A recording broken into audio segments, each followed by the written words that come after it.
So let's start out with really the simplest labor demand problem we can try to solve, which is a firm's decision of how many workers to hire in the short run.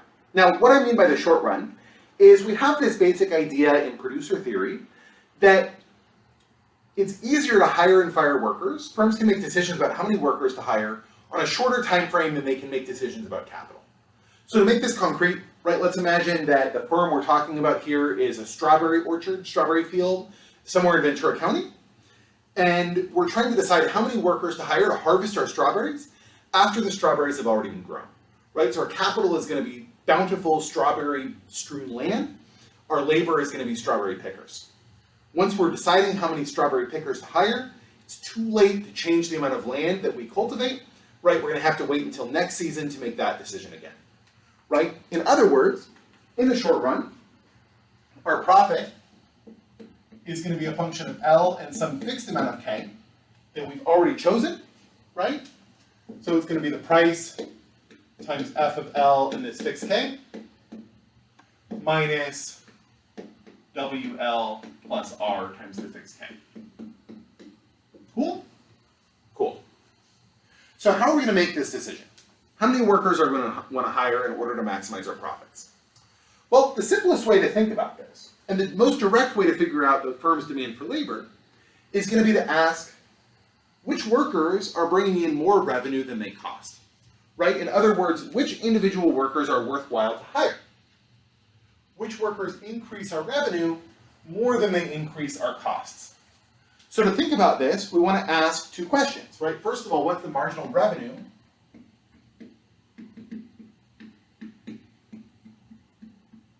of a worker?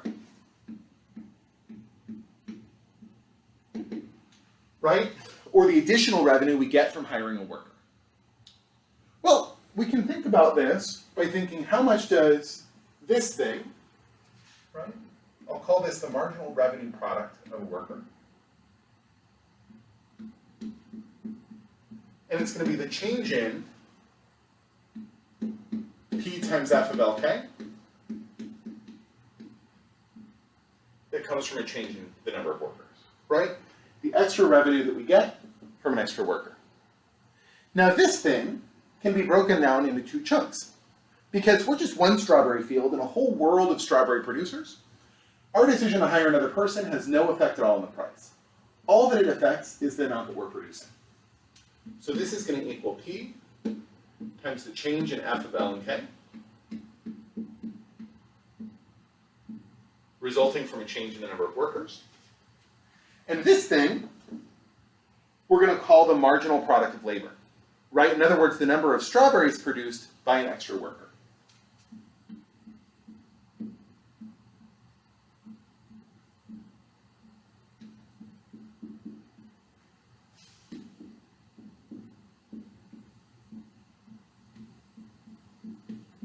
So, very, very simple claim, right? The extra revenue that we get from hiring a worker is just going to be the extra stuff that that worker produces times the value to us of this stuff, right? Marginal product of labor tells you stuff produced by an extra worker, but we're a firm, right? We've got dollar signs instead of a soul. So what we care about is extra dollars produced by a worker, which is going to be the value of that stuff.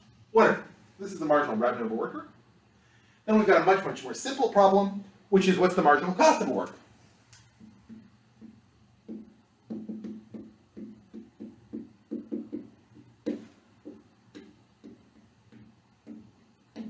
Right? Marginal cost of a worker, how much our costs change when we hire an extra worker. Well, if we're in a competitive labor market, right, there's a whole bunch of different strawberry pickers ready to be hired by different fields, right, and we just have to pay the going rate, there's nothing we can do about it, then the marginal cost of a worker is just going to be the change in cost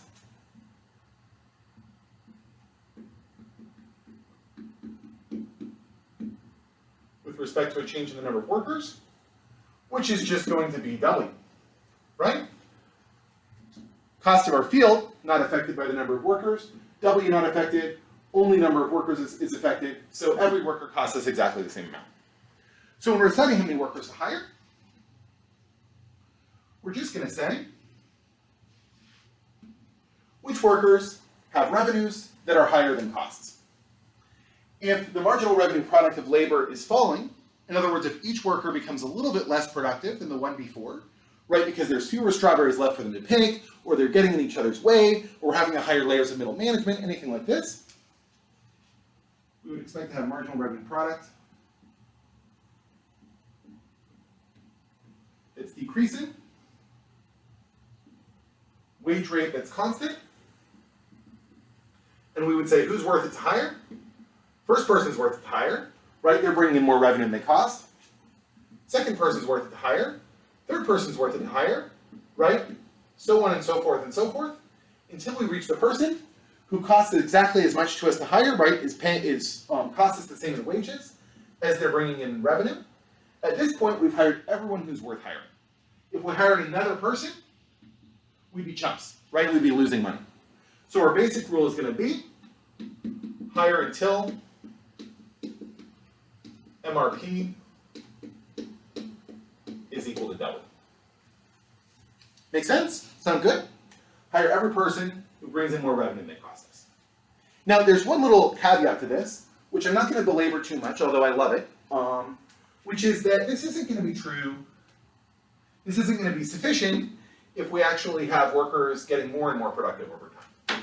So if you want, in the lecture notes, there's this cool Adam Smith quote about pin factories, talking about how one pin maker makes way less than half as much as two, who make way less than half as much as, or 1/5 as much as 5, because of the fact that as you add pin makers, you're able to specialize them into different specific subtasks, right? If we got something like this, we would have marginal revenue product that's increasing,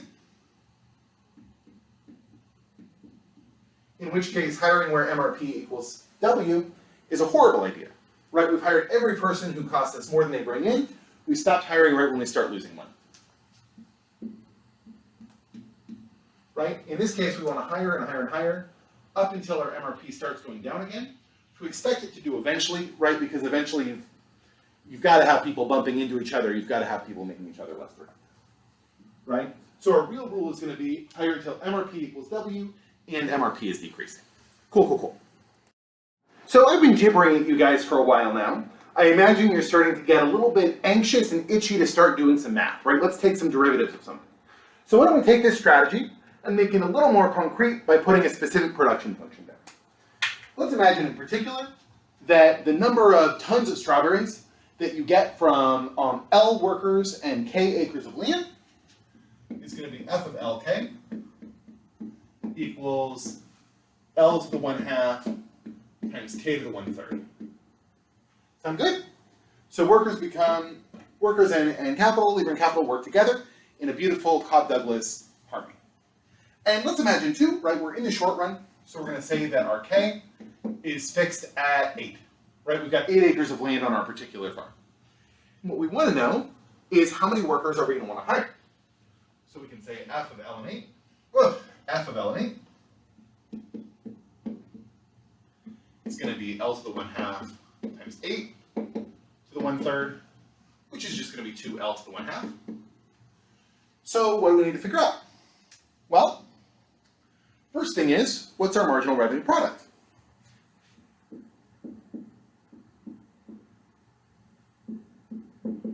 It's going to be price times the marginal product of labor. And the marginal product of labor is just going to be dF dL, which is going to be, right, 2 times 1/2 L to the minus 1/2, which is just going to equal 1 over L to the 1/2. Sound good? So our marginal revenue product then is just going to be the price over L to the 1/2. Awesome. So that's one side, right? This is telling us the amount of revenue each worker is producing. So now what we want to know, how much does the worker cost? Well, the worker costs wage, right? So we're going to find our optimal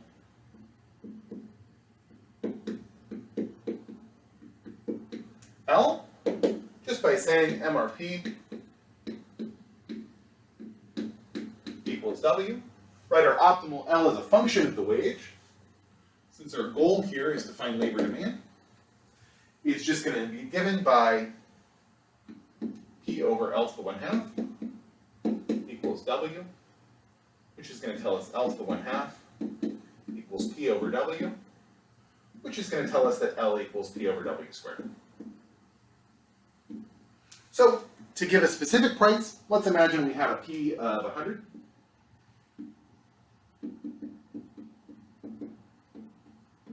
Right, we would essentially be saying the number of workers we're going to demand as a function of the wage is going to be 100 over the wage squared. Lovely, lovely. And just to be clear, right, what this is telling us is I can figure out how many workers this firm is going to hire for any given wage just by plugging in W into this equation. Right, so I have number of workers and I've got wage. If I had a wage of, let's say, $25 an hour, right, I'd have 100 over 25 is 4, squared is 16.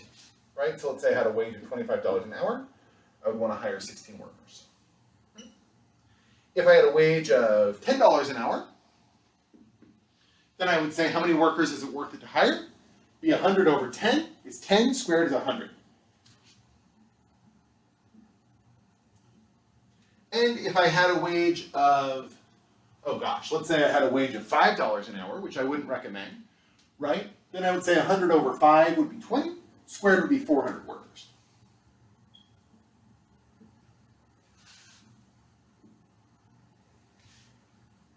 So we'll have a labor demand curve that looks something like this for a firm. Wonderful. Now, a couple things I'd like to belabor about this before we move on. So the first thing is that this labor demand, right, this was given to us by P over W quantity squared, function of two things. Function of marginal product of labor, which is in turn price times, which is given by price times MPL equals W, right, as we saw. So it's given by marginal product of labor. It's also given by the price of the output. So the key point here is labor demand is what we're going to call a derived demand, meaning that firms aren't hiring workers because firms like workers or want to hire workers. Firms are hiring workers because firms like money, and they can get money by making stuff that people like. So demand for strawberry pickers, the wage that you can command as a picker of strawberries, depends both on your own productivity, right? The number of strawberries a worker can pick, but also on the value to consumers of those strawberries. So if we think about changes in wages for particular types of occupations, those wages often change without anything changing about the worker's actual ability to produce. One example, right, when quinoa became a super hot commodity, prices of quinoa went way up, wages of quinoa farmers in Bolivia increased. It's not because those quinoa farmers became more productive growers of quinoa, it's because the value of the output they're producing increased.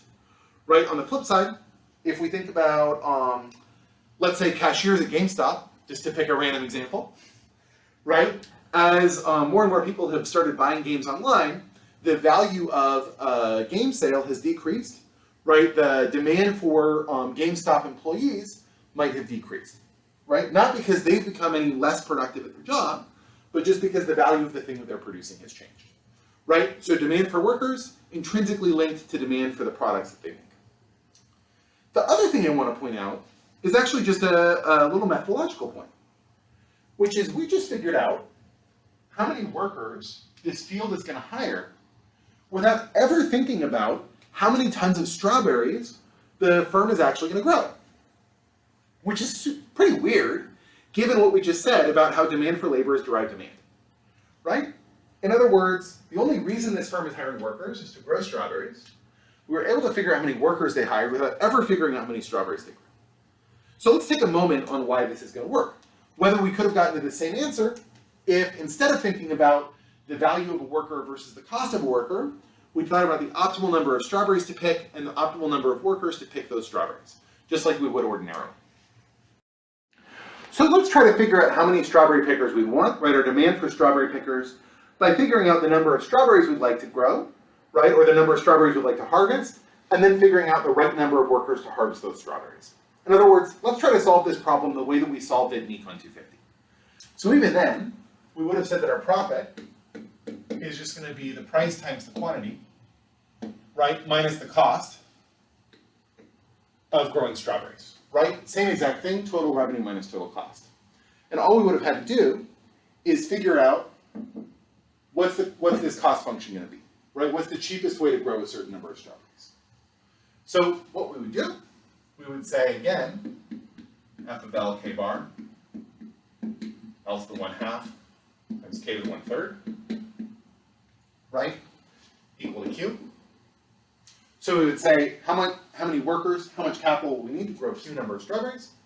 We'll simply say, right, we've got 8 units of capital. So this is just going to be Q equals 2L to the 1/2.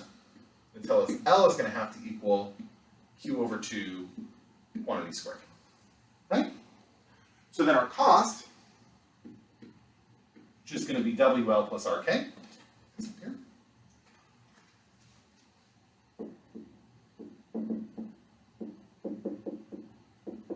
Right, which is going to be W times Q over 2 squared plus RK. Yeah? So then we can say, well, our marginal revenue is just going to be price. Our marginal cost is going to be the derivative of this, right?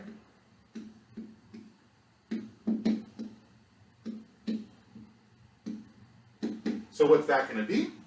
Well, the derivative of W times Q over 2 squared is just going to be 2 times W over 4 times Q. Right? In other words, our marginal cost of a strawberry